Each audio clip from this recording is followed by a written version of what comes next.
A lot of times, people think that receiving an inheritance is really easy money, but the fact is it can be very difficult. It is not free money. We've discovered that recently in my own family because my wife lost her father and has been dealing with all of the paperwork associated with getting control of the assets that were in his name. It's really been a very complicated and difficult process, and I asked her to share that with us today. So I'd like to introduce to you my wife, Batsheva Goldstein. 2 years after being diagnosed with pancreatic cancer, my father passed away. He left his daughters a house full of memorabilia and his investment accounts. Along with the emotional turmoil, I was faced with the task of processing the estate. I learned a few valuable lessons that I hope you can use to organize your own finances to make it easier for your heirs in 120 years.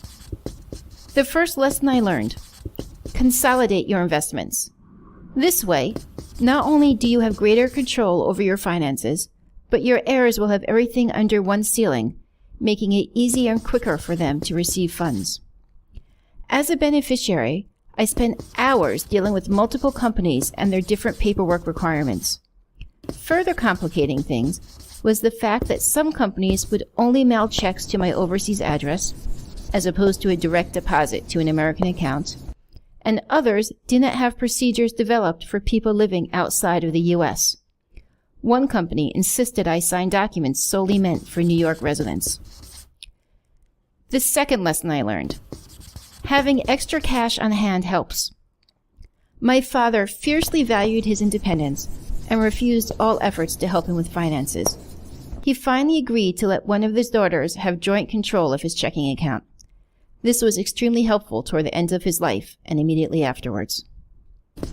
The third lesson I learned: choose your professionals carefully.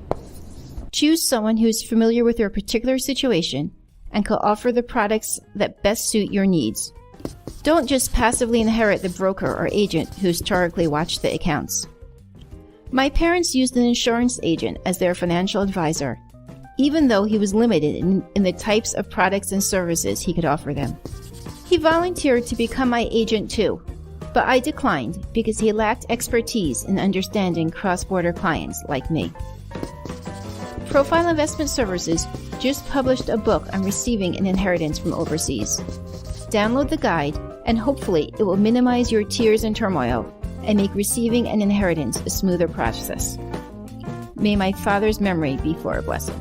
To find out more about the inheritance book, go to www.profile-financial.com. And if you have any questions or comments about what you heard in today's discussion, you can feel free to get directly in touch with Batsheva.